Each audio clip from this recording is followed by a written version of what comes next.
Hi everyone, I'm Jesse with Canine Perspective, and as you can see from that first clip, we are back with another off-leash dog attack review video, how I would handle it, how I would address things a bit differently, and so just some tips to kind of keep you one step ahead, okay? Because obviously the woman was caught off guard, she panicked, a lot of screaming, a lot of drama, people falling over, she almost fell over, right? A lot of just all the wrong things to do that didn't help the situation, and if anything, escalated the situation, okay? So first things first is environmental awareness, just being aware of your surroundings. Nowadays people tend to walk with their headphones, which, I'm guilty of that as well. But when I walk my dogs, if I'm walking a pack of dogs, if I have headphones on, I only have one headphone on, okay? I have one headphone on, so I can hear my environment. I can hear my dogs, because if I have 4 dogs, 8 dogs, when you're walking a pack, they have a certain volume of noise. So if that volume is staying static, I know I have all my dogs with me. But if one of those starts to get quieter, if I were to have dogs off leash, I know a dog is missing, okay? So having that headphone out not only allows me to hear my dogs, but it allows me to hear the environment as well. Okay, so I'm going to play you a short clip here.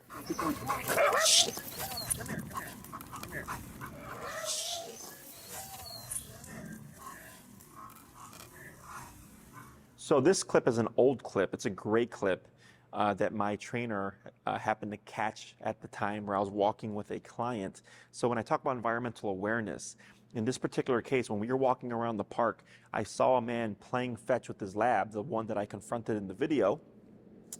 And I flagged it because my client's dog is reactive. So that's actually, when you see the video, that's the reason why she's pushed out, because I noticed that and I was like, okay, the dog's playing fetch. I don't anticipate the dog charging us, but just in case, I'm gonna put my client's dog on the outside, or my client with her dog on the outside. I'm in the middle as a buffer. And as we're walking, I'm talking to her and I hear just like the sound getting louder. And I figured out, like, that's the dog, and I just immediately, because I heard the sound getting so close, I already knew that he or she was gonna be here, and that's where you see me do that to turn the dog away. Okay, so environmental awareness like that is very good, not just in walking your dogs, but just in life. If you watch videos on when muggers select people they want to mug or rob, they pick the people that are distracted, the people that are on their phone, the people that look soft, the people that are not alert. Because they're more likely to succeed in those cases as opposed to someone who makes direct eye contact with them, okay? So environmental awareness also helps in those situations as well.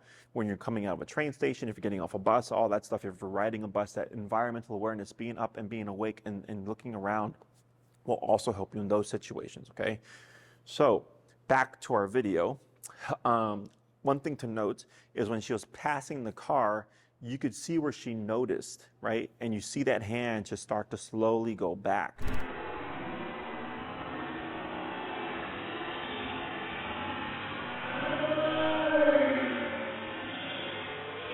The reason why this is important is this is human instinct. This is usually your first response is to go into a kind of retreat motion or containment motion, right? Because she's wanting to keep her dog away.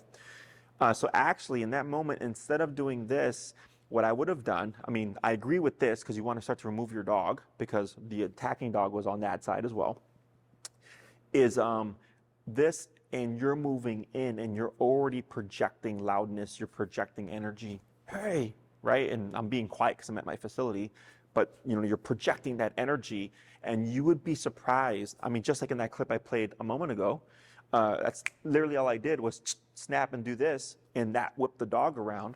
Because I projected energy. The dog is not anticipating, because they're the attacking dog, they're the agitator, the aggressor. They're not expecting you to meet them with confrontation. So in that moment, it could obviously fail. If she pulled the dog back and just stepped in and shouted or projected energy, she could have potentially deflected the dog, okay? Now let's say she did that and it didn't work. Not a problem, at least you already got that out the way, and then you go to address what happens next, okay? So that environmental awareness allows you, the sooner you can address it, the more likely you are to be successful. Once the dog is already a quarter of the way to you, or a quarter of the way into that mindset of I'm going to charge you, and the closer they get to you, the greater the probability that they're going to ignore you is, okay? So the moment you notice and they're coming and they see you notice, the longer you delay, the more likely they are to ignore you. But if I'm walking, even if the dog happens to already be halfway to me, if I notice and then immediately do this, it's going to catch them, because they're like, the moment you saw me, you reacted instantaneously, okay? That quick decision is actually what deters them, because they're not wanting confrontation. They want an easy target, okay? So that's the first thing that I noticed, is she starts to pull back and, trying to escape the situation, which there's no escaping, okay? So that was the first thing.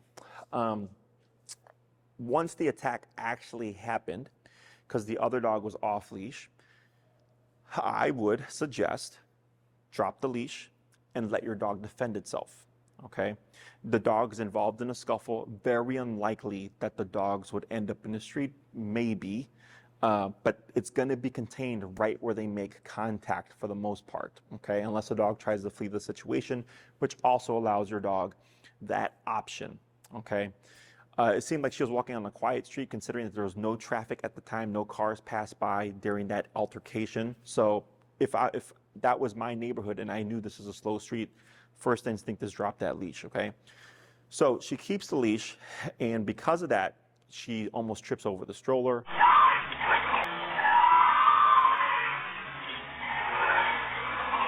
There's a point where she almost knocks down the stroller.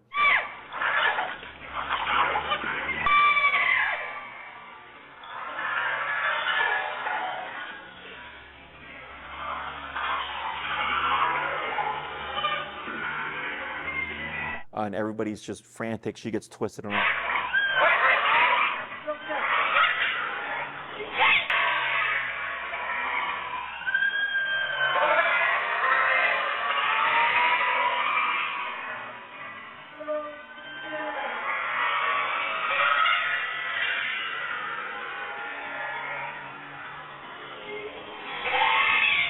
All that stuff. So the next part is, after dropping the leash, is she should have just set the stroller aside, let what's happening happen. The fight's already there. Like, if the fight's already occurring, right, is take the baby in the stroller, go park it, right? There was a spot right there next to the car that was right near the sidewalk. Turn around and then see how you can address the situation, okay? Now, to note, in this particular altercation, because it was so frantic, right? High probability, if you try to jump in and intervene, that you're going to get bit because of the frenzy.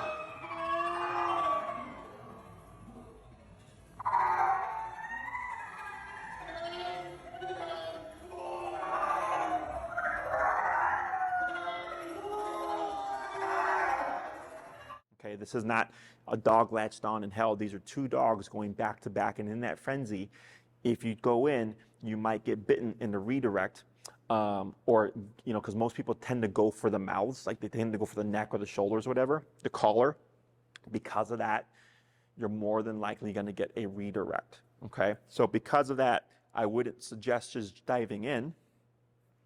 What I would have most likely have done is grab the attacking dog's back legs, okay?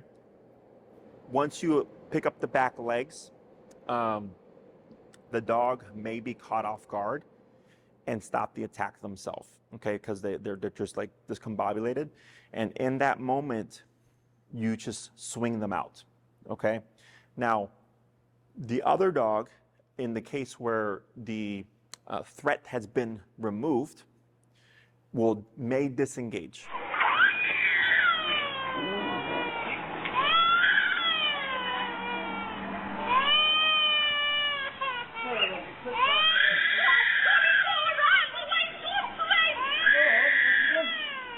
Okay, it's not a guarantee that they'll disengage, but the only reason that they're in that conflict is because the dog was attacked.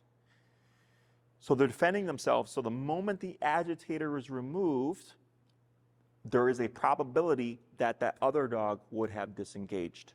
Okay, so now the next part is, well, I have the dog with only a collar and no leash disengaged. The other person can grab the leash of the other dog in case they go to re-engage. Okay, that's how that all works out mathematically in my head. And you might think like, Jesse, this is spur of the moment, like, how are you going to think that clearly? And this is why it's very important that you just simply don't panic, okay? I know it's like, oh, what do you mean just don't panic? I mean, the answer is literally just don't panic, okay? Keep your head straight, keep calm, think through the problem. It's already happening. The fight is already happening, okay? So you can either de-escalate it more quickly and or just help it escalate. You're gonna do one or the other, right? So what they were doing is they were escalating. The lady was screaming, she was panicking, she almost dropped her baby. The baby then starts getting scared because he or she hears the mom screaming. There's obviously the altercation with the dogs, and now the kid is scared.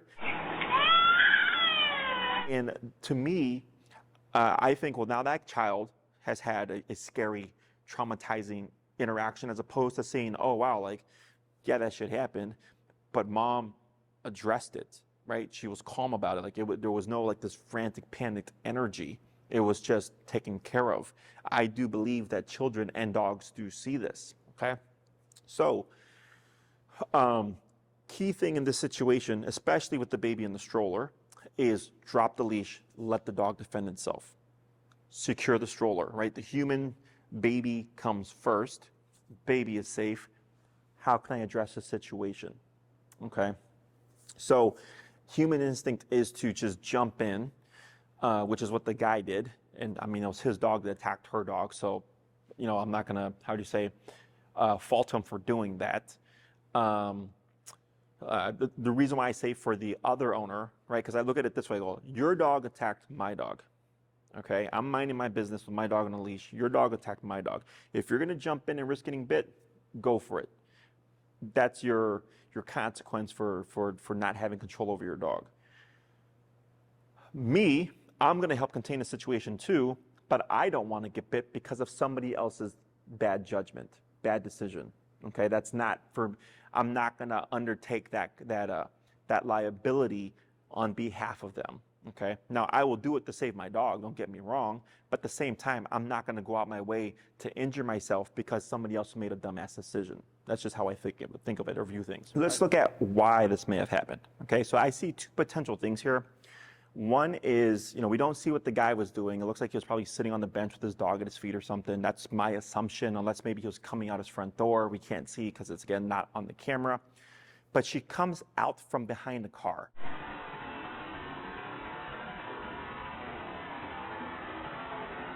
Okay, so if you look at her dog's posture, it comes out very confident, right? Chest is up, tail is straight up, and it turns the corner and it's staring directly at what I assume to be the dog, okay? So there's that, is that for the attacking dog, you know, they're minding their business and then all of a sudden they see a dog come around the corner, right? That visibly they couldn't see maybe. Maybe they didn't see it from underneath the car or anything like that. So the dog just goes tension and then immediately reacts. It sees a threat and just goes. So that's one possibility, is that her dog potentially triggered the other dog when coming around the corner with that kind of energy. Okay, so that's one way that I view it. The other way would be if this guy was coming out, or even if his dog was in a resting state, okay, is dogs they don't proactively think about things. Like the dog's not sitting there thinking like, oh, I can't wait to see the next dog that comes around the corner, I'm gonna just charge it. Is if the dog was coming out of a door, for example, and the guy just let it out, the dog goes out like in this kind of open state of mind and just sees a dog and literally just goes. Okay, I have seen this happen with clients' dogs. One, for example, would be their dog had played with their neighbor's dog countless times. They were friends, they were buddies, had play dates, all that stuff.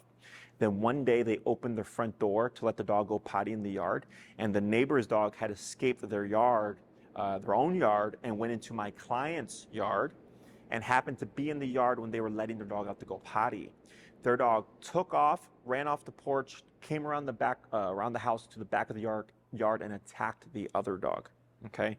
They also had a similar occurrence where the grandpa was walking into the backyard from the garage, and the same thing, they went to let her go potty, and she charged out the front door, ran around the house, and went and jumped up and bit him on the hand, I believe. Okay.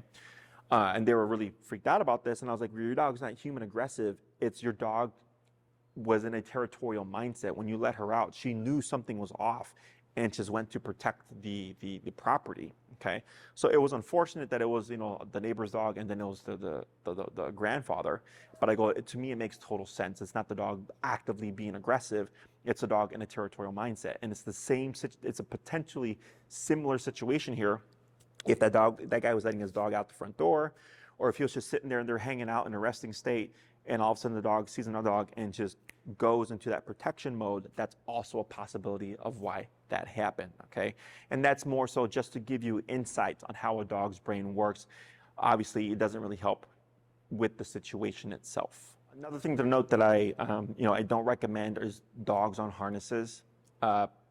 Harnesses tend to change a dog's posture. So if a dog is walking and you pull back on them, it tends to create this kind of pulling posture, but it looks very threatening to another dog on the ground, okay? So when another dog's walking and they're walking like this and they seem escalated, and in this particular situation, the dog's energy was escalated, right? But just as an additional note is that this is another reason why we dissuade clients from using harnesses, is because it can create tension or it can make the dog come across threatening because it changes the body language, okay? So it also gives you the least amount of control in this situation because the harness is around the body, which is the source of the dog's power, because they pull forward with their front legs, push forward with their back legs, right? Just like that. So they have a lot more leverage over you. Plus, if you're trying to move a dog, even if it's a regular flat collar, even if it's here, if you pull sideways, dogs don't have any real physical strength sideways. So you're very easily able, or more easily able, to redirect them in another direction or pull them away, as opposed to a harness where if you pull, it's on their body weight, so they're just gonna go right against you, okay? So we don't recommend harnesses, one, just because it creates tension, but also in like situations like this, it gives you the least amount of control, okay? Thankfully, the other gentleman had a collar on his dog, even though the dog was off leash. If he had a harness on his dog, he could have potentially escalated the situation because he would have been pulling back on the dog, which just drives the dog more into going into that attack mode. I'm not 100% sure, but potentially it looked like she had the leash wrapped around her wrist, which may have been a potential reason as to why she didn't drop the leash, because in that moment she was caught in the frenzy and she couldn't just like let it go.